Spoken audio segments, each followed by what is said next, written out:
बहुत ही घोर कलयुग का समय है और ये समय ऐसा समय जिसमें बचाव हो सकता है तो सिर्फ अल्लाह वाहिगुरु के नाम से। इंसान की मन इंद्रियां इतने फैलाव पे हो गई हैं कि उनके सामने गुरुमुखता इंसानियत टिकती ही नहीं। टिकती उनकी है, वो इंसानियत पे कायम रहते हैं, वही मानवता को कायम रखते भी हैं जो सेवा और सुमरन करते हैं। सुमरन करने के लिए कोई अलग से जगह नहीं चाहिए। आप अपने घर में परिवार में रहते हुए आराम से सुमरन कर सकते हैं। बोल के करें, अंदर ही अंदर करें, जिह्वा से करें, ख्यालों से करें। पर कई बार इंसान कहता है उससे सुमरन होता नहीं। बड़ी हैरानी होती। किसी का दिमाग विचार शून्य नहीं होता। हर इंसान के अंदर विचार सदैव चलते रहते हैं। ये अलग बात है,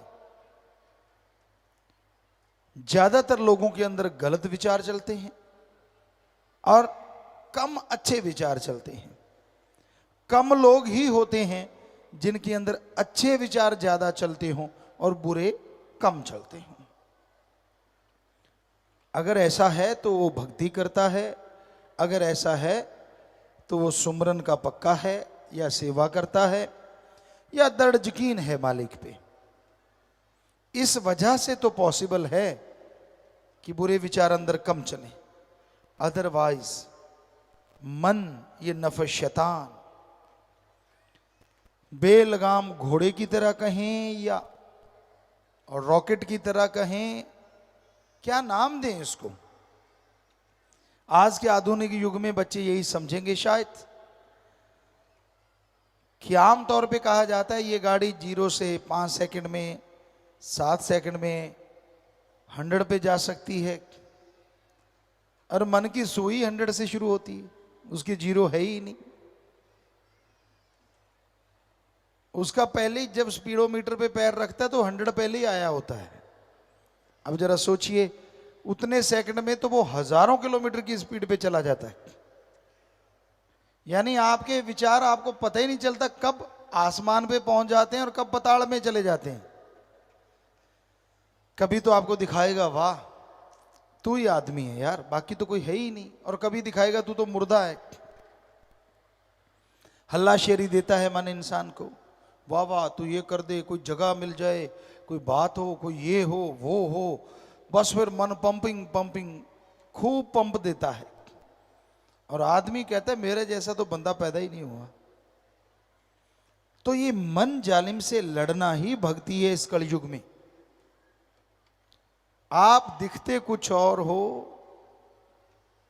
अंदर प्रोग्राम कुछ और चल रहा होता है। यानी दुकान का लेवल जो लगा हुआ है और उसके अंदर सामान कुछ और ही रखा हुआ है।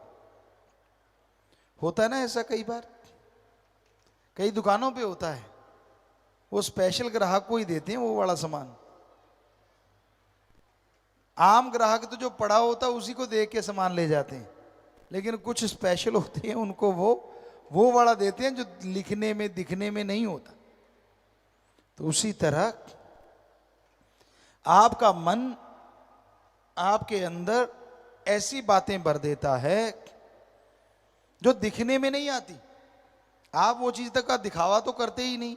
अब हाँ मैं भगत, देखो मेरे जैसा कोई नहीं, मुझे तो सब पता है, मैं तो सब जानता हूं। खुद के बारे में जानता है तो छुपाता क्यों है? दूसरों के बारे में तू क्या खा के जानता है? खुद की गलतियां, खुद की बुराइयां आदमी को कभी लगती नहीं कि उसमें कमी है। उसको लगता नहीं मैं तो अच्छा हूं। अगर कमियां हो भी तो कबूतर की तरह आंखें बंद कर लेता है, कहता है बिल्ली तो आ ही नहीं रही।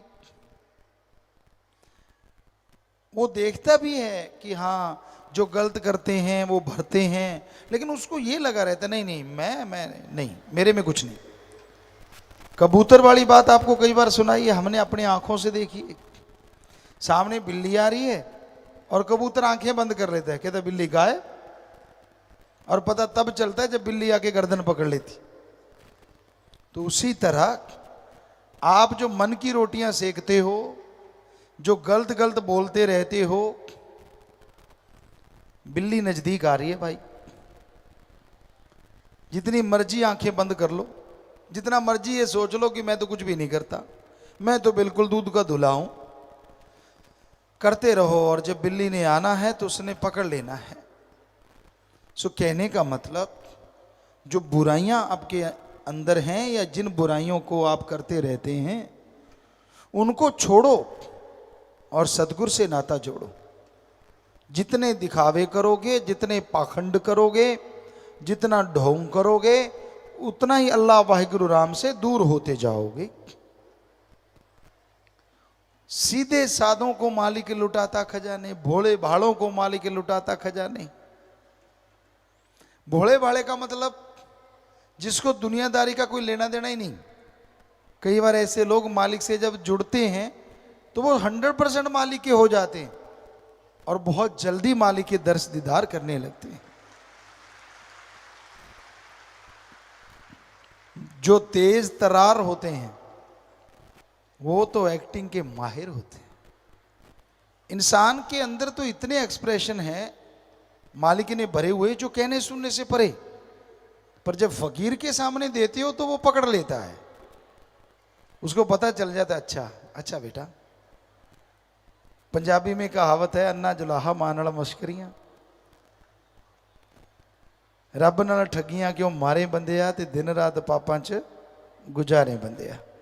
वो ऐसे नहीं, किसी को एहसास हुआ होगा तभी ऐसे गाने या दोहे छंद बनते हैं।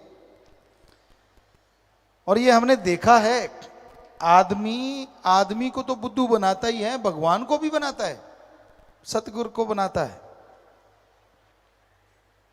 उसकी चालें, उसके दिखावा, उसका चाल ढाल, उसका सोच जब हम देखते हैं तो बड़ा ही दुख होता है। क्यों, ये कहां पहुंचा खड़ा है इंसान।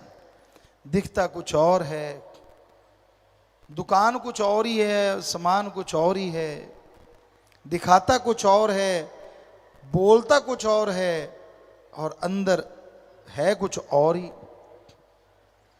तो ऐसा करने वाले घर के ना घाट के, ना दुनिया में उन्हें कोई मुंह लगाता है और ना ही भगवान की दरगाह में वो इज्जत हासिल करते हैं। दर दर 84 लाख जोनियों में चक्कर लगाते रहते हैं। इंसान गलती करता है तभी तो इंसान है, भगवान नहीं। बेपरवाह जी सुनाया करते, गलती करके मान ले उसे इंसान कहते हैं, गलती पे गलती करे उसे शैतान कहते हैं, और गलती पे गलती करता ही चला जाए और ना माने उसे हैवान कहते हैं। यानी 2 बार भी हो गई, चलो कोई बात नहीं, माफी मांगी, क्षमादान लिया, सुमरण किया, वो भी फिर भी आखिर है तो पशु वाली बात। इंसान को तो एक बार में हट जाना चाहिए ना।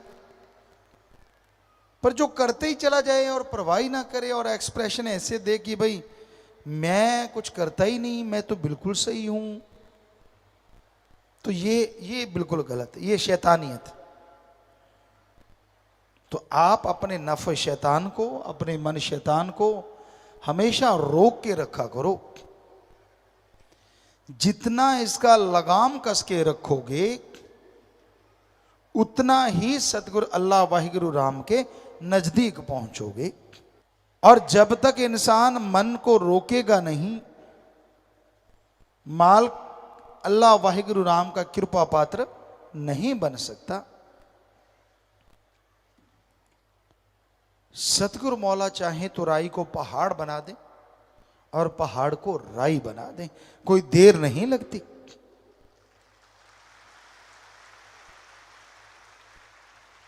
लेकिन पात्र भी तो चाहिए, उसको झेलने वाला भी तो चाहिए, लेने वाला भी तो चाहिए। दया में रहमत तो मूसलाधार दिन रात बरसती है। अरे अमृत की तो बरसात हो रही है, पर आपका घड़ा ही औंधा पड़ा है तो अमृत क्या करेगा। उल्टे घड़े में एक बूंद नहीं जाती अमृत की। सो मन की उल्टी सोचों में जो उलझे रहते हैं, जो मनमते चला करते हैं, सब कुछ पाके भी उन्हें उसका एहसास नहीं होता।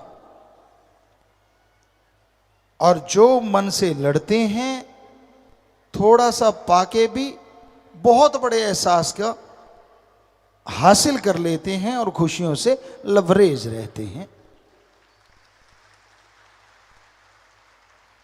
इस दुनिया में कोई तन में खोया है तो कोई मन में खोया है, कोई क्रोध में खोया है तो कोई धन में खोया है, कोई पुरुष में खोया है तो कोई औरत में खोया है। ये सब माया का मक्कड़ जाल है जो उसने ऐसा बनाया है। कोई माई का लाल राम नाम के बिना इससे ना निकल पाया है। ऐसा काल ने फंसाया है, पर सतगुरु लेने आया है।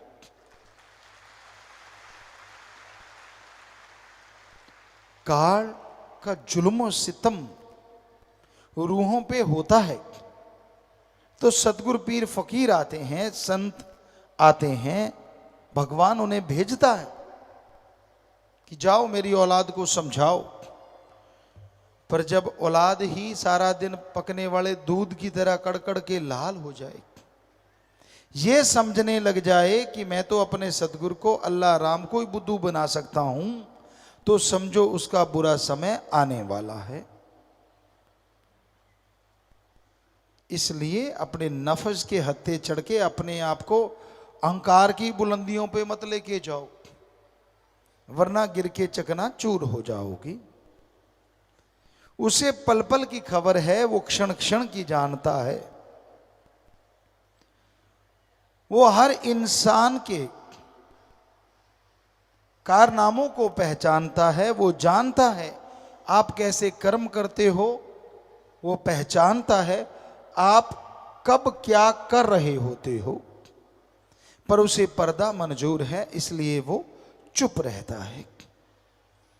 और हमें नहीं लगता कि इंसान अपने पीर फकीर के वचन ना मान के सुखी होता होगा। क्षणिक सुख हुआ, क्षणिक खुशी आई, फिर बुरा हाल, फिर अंदर बाहर से बेहाल। आत्मा कचोटती है, शर्म देती है, अरे ओ पगले कहां पड़ गया तन मन के चक्कर में। अपने अल्लाह, अपने वाहिगुरु, अपने राम को बुला के इंसान काल के चक्करों में उलझा हुआ है। एक कहावत आपको सुनाया करते हैं, आज फिर ख्याल में आई। एक राजा के पास बहुत कुछ था, बहुत परोपकारी राजा था, किसी का दुख दर्द नहीं सहता था। तो एक बार साधु संत उसे मिले, देखा कि यार ये इतनी भक्ति करता है, इतनी परमार्थ पर हित सेवा करता है ये राजा, इतना प्रजा को सुखी रखता है, क्यों ना इसे कोई वरदान दिया जाए। तो उन्होंने उस राजा को एक फल दिया कि हे राजन, ये फल ले ले तू, अगर खाएगा तो 9/9 हमेशा जवान रहेगा। तू इतनी समाज की सेवा करता है, इतना ख्याल रखता है प्रजा का, तो राजा ने वो फल ले लिया, पर वो राजा में एक बात थी, वो अपनी महारानी से बेइंतहा मोहब्बत करता था, बहुत बहुत ज्यादा प्यार करता था। तो राजा ने वो फल अपनी महारानी को दिया कि भाई तू चिर जौवन, हमेशा नवजौवन रहना, ये फल खा ले। रानी ने फल ले लिया। कुछ दिन बीते, वो फल राजा के सामने आया। घूम घुमा के उसे एक वैश्या फल दे रही थी। राजा हैरान रह गया, ये फल तो महारानी को दिया था और ये फल मुझे एक वैश्या दे रही है। उसने पूछा इसमें क्या फर्क, क्या है इस फल में?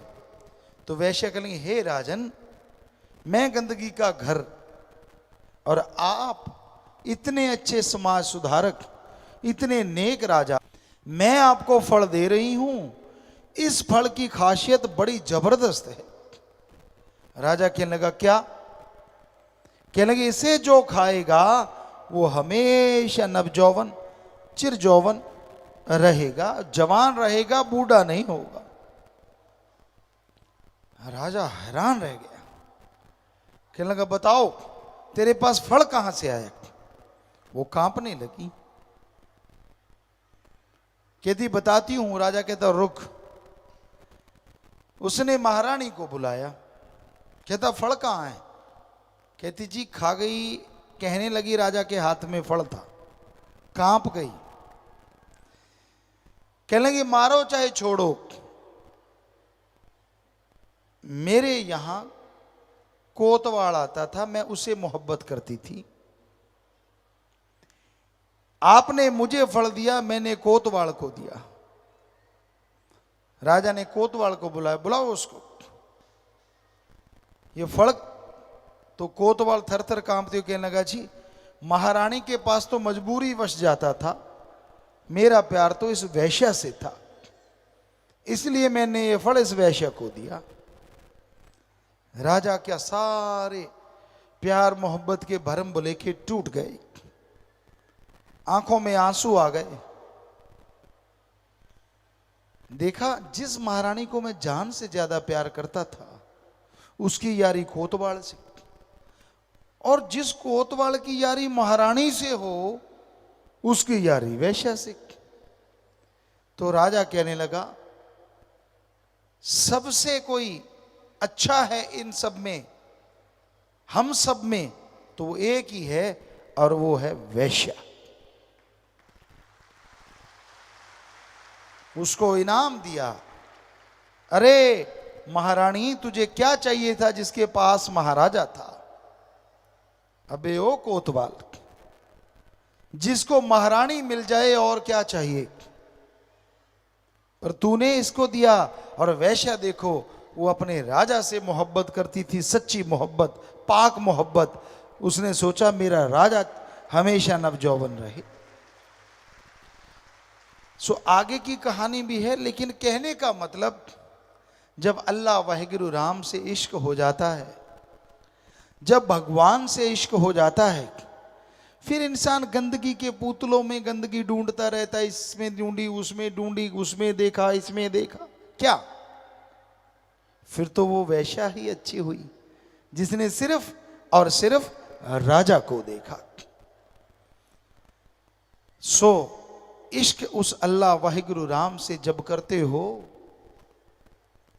तो अपना दृढ़ यकीन उसके लिए रखा करो। छींक आ गई, क्यों आई? मैं बीमार हो गया, क्यों हुआ? खुद के कर्म याद नहीं, क्या क्या गुल खिलाए हैं लाइफ में, वो सारे बुला दिए, और दोष देने चला है सतगुरु को, अल्लाह वाहिगुरु राम को। उसने मेरे साथ ऐसा क्यों किया, उसने मेरे साथ वैसा क्यों किया? भूल गया उसने तुझे 84 लाख जन्म में चक्कर लगाते लगाते को मनुष्य शरीर दिया, और मनुष्य शरीर देके संतों से मिलाप करवा दिया, नाम दिलवा दिया, जिससे इस संसार से नहीं हमेशा से सच्ची मुक्ति मिले, मालिक की गोद में पहुंचे। और तेरे लिए भगवान क्या करे। गंदगी के पुतले को बिना देखे बिना सोचे उसने राम नाम से जोड़ के, अल्लाह वाहिगुरु से जोड़ के अपना बना लिया। क्या तेरे में ऐसा कोई कर्म था जो तू उसका हो गया? कभी लाइफ में सोचा है? कभी ध्यान दिया है?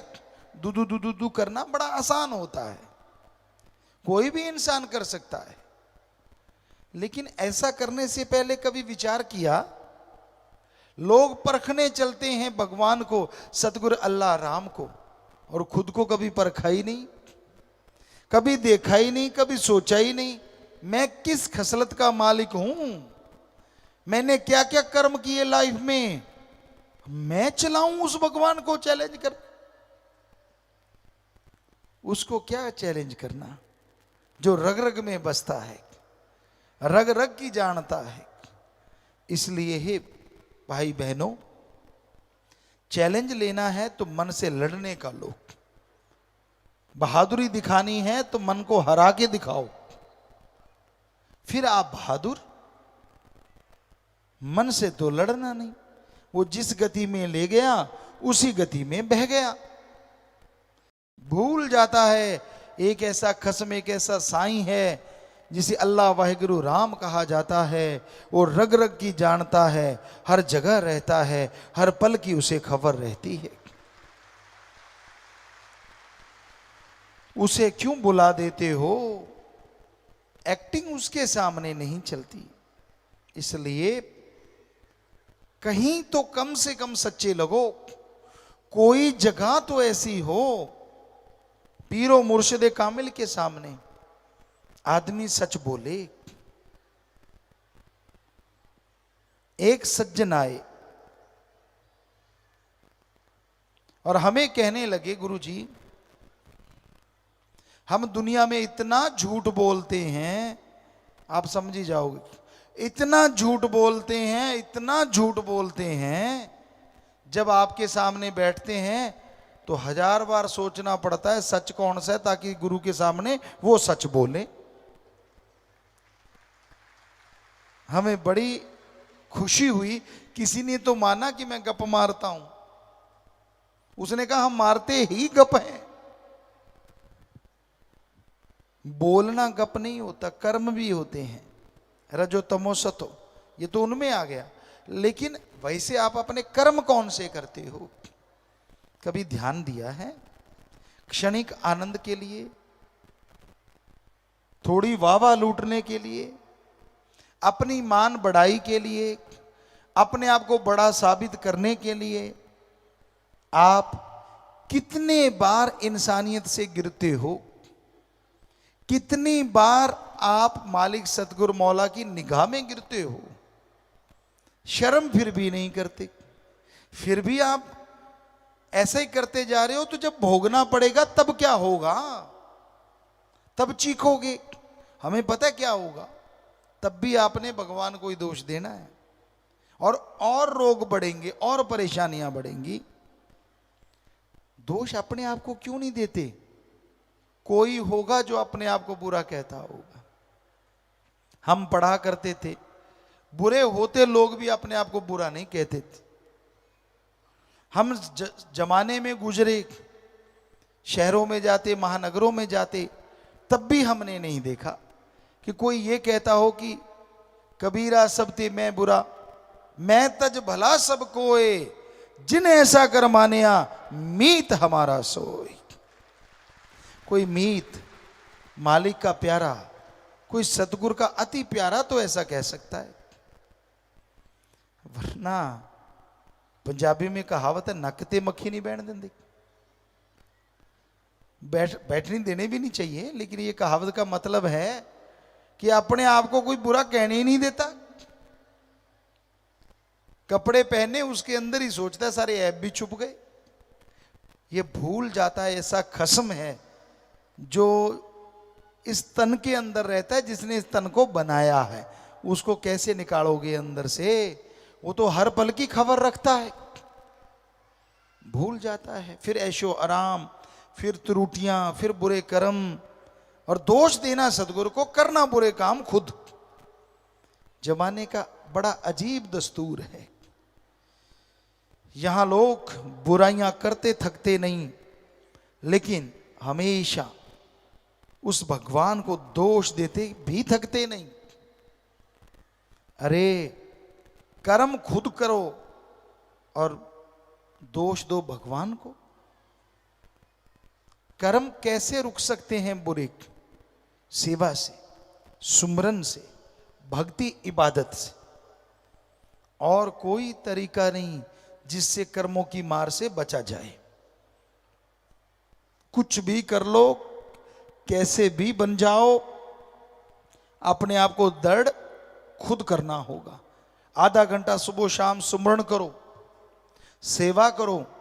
जब भी आपका मन जालिम किसी तरफ दौड़ा के ले जाए, लानत डालो अपने आप पे सुमरण के द्वारा कि मैंने बुरा कर्म नहीं करना। सिर्फ सोचें बुरी आती हैं तो कोई खास बात नहीं। 5 मिनट सुमरण किया, सोचों का फल उसी टाइम खत्म हो गया, बस गई। पर उन सोचों पे चलो मत। जो उन सोचों के अकॉर्डिंग चलते हैं वो दुखी ज्यादा होते हैं। कर्म तो अपने मां बाप के ही ऋण नहीं चुकाया जा सकता। अगर किसी को अच्छे मां बाप मिले हों, उसका ऋण नहीं चुका सकते आप। मां के दूध का कर्ज कैसे उतारोगे? सर्दी हो या गर्मी हो, बेचारी सर्दियों में बिस्तर गिल्ला आपने किया, लेटी गिल्ली जगह वो और आप सूखे पे लेटे। गर्मियों में आप महाशय नींद में मस्त हैं और मां पंखा झेल रही है। आजकल तो एसी आ गए, मां भी खुराटे बेटा भी खुराटे। पर गांव में तो आजकल भी ऐसा ही है, यहां बिजली नहीं आई, वहां तो मां आज भी पंखा झेलती है कि हाय मेरा बेटा ना जाग जाए। तो कैसे ऋण उतारोगे आप उस बाप का जिसने उंगली पढ़ के अच्छा चलना सिखाया, पढ़ाया लिखाया? आप तो बकरियां चारने को तैयार थे पढ़ने की बजाय कि काश इससे तो बकरी चारने वाले ही अच्छे हैं, कहां मुझे फंसा दिया स्कूल में। याद करो वो दिन जब आप स्कूल के अंदर बैठे होते थे और बाहर कोई भेड़ बकरी चरा रहा होता, आप कहते यार यार कितना सुखी है यार, मैं जेल खाने में हूं और वो आजाद घूम रहा है। पर बाप ने नहीं मानी आपकी बात, आपको पढ़ाया लिखाया, आप ऑफिसर बन गए, पर आपको रत्ती शर्म नहीं आई। उसका शुक्राना तो क्या करना था, माँ बाप को मारी लात, निकल जाओ घर से, अब तो मेरे कबीलदारी बड़ी हो गई। अरे लानत ऐसे बेटों पे, शर्म नहीं आई, कहीं भी दर्द नहीं आया। पत्नी तो नहीं कहती कि आप सबको घर से निकाल दो, कहती है तो फिर क्यों सुनते हो आप? पत्नी को तो जन्म नहीं दिया आपके माँ बाप ने, आपको दिया है। कहीं तो लानत डालो अपने आप पे। ठीक है, अगर वो नाजायज कहते हैं, माँ बाप गलत कहते हैं, मत मानो उनकी, सुन लो और कह दो जी चुप रहो, हम जैसा होगा हम कर लेंगे, प्यार से खाना दो, बढ़िया दो। पर आप तो उनको घर से निकाल देते हो। वो नंगे हैं या कपड़े पहने हैं, वो खाते हैं कि नहीं खाते, आपको शर्म नहीं आती? आप जब छोटे से थे, जरा सी भूख लगती थी मां दौड़ी चली आती थी, आप कोई भी खाने की चीज मांगते थे, बाप का पुरजोर कोशिश होती थी वो लाके दे, वो नहीं तो उससे कोई छोटी चीज ला देते थे। सबके माँ बाप तो बुरे नहीं होंगे, अच्छे तो होंगे ही ना। पर आपने उनसे क्या अच्छा व्यवहार किया? किया तो शाबाश, रण उतर गया। अगर नहीं किया तो लानत आप पे, आपके मां बाप पे नहीं। अगला कहता है यार कैसी औलाद जन्मी? औलाद तो आदमी बढ़िया ही जन्मता है, वो जैसे संग सोहबत में गया, उसका रंग जैसा उसने अपना लिया, वो वैसा बन जाता है। तो इसलिए हमेशा से ध्यान रखो अपने माँ बाप का, और माँ बाप को भी चाहिए वो बच्चों के कार्य में ज्यादा दखल ना दे। एक बार शायद हंसने वाली बात किसी ने सुनाई थी बच्चों ने, कि बेटा कह रहा था मैं पानी लगाने जा रहा हूं, वो कहता ये फावड़ा नहीं वो फावड़ा ले जा। कहता तू चुप हो जा। कहता मैं कब बोला? जाने लगा, कहता ओए जुत्ती को पहनी है चप्पल पहन जा। कहता मैंने कहा ना चुप हो जा। कहता मैं नहीं बोलता। फिर जाने लगा, कहता ओए तूने कुर्ता ये क्यों पहना, वो पहन जा। तो वो कहने का मतलब बिना वजह टांग अड़ाना। एक तो बुजुर्ग अवस्था में वैसे टांगे कमजोर हो जाती, और बिना वजह आप अड़ाते रहते हो। आप राम का नाम क्यों नहीं जपते बुजुर्गों? जितना जोर दाढ़ी बाड़ी संवारने में लगाते हो, उसे आधा राम नाम का जाप करने में लगा लिया करो ना।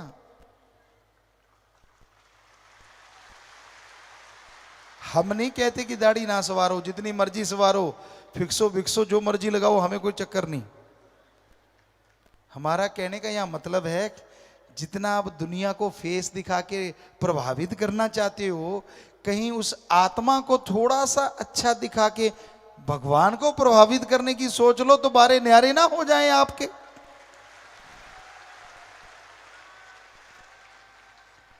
पर कई ऐसे होते हैं, कहते यार तजर्बा ही अब आया है, पहले तो पता ही नहीं चला, जवानी तो नदानी में चली गई, अधेड़ अवस्था में बच्चे पालते रहे, अब थोड़े से सुरखुरु हुए हैं, अब मतलब थोड़े से खाली से हुए हैं, अब मजा लेंगे जिंदगी का। और कई बार मजा लेते लेते टांग तुड़वा बैठते हैं, फिर मजा ही लेते रहते चारपाई पे। सो कहने का मतलब, कभी तो रिटायरमेंट ले लो गृहस्थ जिंदगी से। जन्म से लेके मरने तक गृहस्थ में डूबे रहोगे क्या? कभी तो वाहिगुरु राम को याद कर लिया करो, जिसने बढ़िया सी जिंदगी दी है, मनुष्य जीवन दिया है। पर ना जी, मेरा ये क्यों नहीं, मेरा वो क्यों नहीं, मेरा फलां। एक बुजुर्ग माता आई, हमने कहा बेचारी बीमार है, शायद प्रार्थना करना चाहती है, हाथ कांप रहे हैं, तक तक तक सिर कांप रहा है। हमने कहा हाँ बोलो, आप उदास हैं? कहते हाँ पिताजी। क्या चक्कर है? बेटा पोता तंग करते हैं? कहते नहीं नहीं नहीं नहीं नहीं, बढ़िया घर है, बेटा है, पोता है, आगे पोते के भी बेटा है, बड़ा हो गया, तो फिर क्या चाहती हो? कहती पोते के बेटे के बेटा हो जाए, बेटियां हैं दो। हमने कहा ले, अरे कुछ मांगना था, काश मांग लेती, मुझे भगवान मिल जाए, पता नहीं कितनी उम्र बाकी है। वो नहीं मांगा, पता नहीं आगे से आगे जाके किसका मांगा। तो ऐसे हैं, छोड़ते ही नहीं, छोड़ते ही नहीं भाई। पर मस्ताना जी महाराज ने वचन किए कि सेवा करते हो, और अगर आप त्यागी बन के सेवा करते हो, तो त्यागी का मतलब त्यागना, चाहे कुछ भी होता रहे। ऐसे त्यागी बन गए, फिर कुछ भी नहीं होगा, सब कुछ मालिक अच्छा ही अच्छा करेगा, क्योंकि फिर वो करेगा, उसको लाज है। और अगर आप टांगे अड़ाते रहोगे तो फिर करते रहो, आप भी दुखी, वो भी दुखी, तू भी दुखी, मैं भी दुखी, कहता है। तो वो वाली बात भाई, घर गृहस्थ में रहते मालिक को पा सकते हो, सुमरन करो, गृहस्थ जिंदगी का सही तरीके से निर्वाह करो, अपने कर्तव्य अपने फर्ज की अदायगी करो, पर एक फर्ज कभी ना भूलो, अल्लाह वाहिगुरु राम की भक्ति और उसकी औलाद की सेवा, वो हमेशा करते रहो। और जब त्यागी बनते हो तो सच्चे त्यागी बनो, दिखने वाले नहीं, डुप्लीकेट नहीं, सच्चे वाले। कि जब छोड़ ही दिया सब कुछ तो फिर छोड़ दिया। और परिवारों को भी चाहिए कि भाई हाँ, हमें छोड़ गया और आप मालिक की याद में हैं, उसकी भक्ति इबादत में सेवा सिमरन में, तो हमारा भी फर्ज है कि उसे परेशान ना करें। पर कईयों की तारें जुड़ी ही रहती हैं। हालांकि जन्म के समय तार कट गई थी मां के गर्भ से आते ही, नाड़ुआ कहते पंजाबी में, वो काट के दाई ने अलग किया, लेकिन फिर भी कईयों की तारें बुजुर्ग अवस्था तक ही जुड़ी रहती ना। मेरा लाल लाल थप्पड़ मारता तड़ाक, ऐसा देखा है हमने। ये एक सज्जन थे, बड़ा प्यार करे, उसने किस किया और उसने थप्पड़ दिया, ले ले ले पापा। तो ये गलत है ना, बड़ा अजीब है। क्योंकि मजाक की बात तो चलो कोई बात नहीं, लेकिन आखिर कब तक इंसान को इंसानियत सिखाने वाला इंसान है या फिर गुरु मुर्शिद कामिल है? वरना तो दुनिया में ऐसे उंगली लगाने वाले हैं जो एक दूसरे से दूर करके ही खुश होते हैं। तो इसलिए भाई इस युग में जितनी भक्ति करोगे, जितने सतगुरु मौला के बन के रहोगे दिलो दिमाग से, उतना ही वो अल्लाह वाहिगुरु राम झोलियां भरेगा। जितने पाखंड करोगे, जितने ढोंग दिखावे करोगे, जितने शब्द गलत बोल दिए, एक एक शब्द का हर्जाना आपको चुकाना पड़ेगा। क्योंकि सिमरन आपका इतना है नहीं, सेवा आप उतनी कर नहीं पाते, तो फिर हर्जाना भोगोगे कैसे? शरीर में बीमारियों से, परेशानियों से, दिमागी टेंशन से, और कोई तरीका नहीं। हम कोई बद्दुआ नहीं दे रहे, हम तो बता रहे हैं अगर ऐसा करोगे तो ऐसा। पंजाबी में एक कहावत है, मुर्दा बोलू खप्पण पाड़ू, क्योंकि मुर्दे के ऊपर कफन डला होता है, तो वो जब बोलेगा तो नेचुरली कफन फटेगा ना, तो कहीं होती है ऐसे। और जब भी बोलना है गलत बोलना है, अच्छा नहीं बोलना, इसलिए मत करो ऐसा।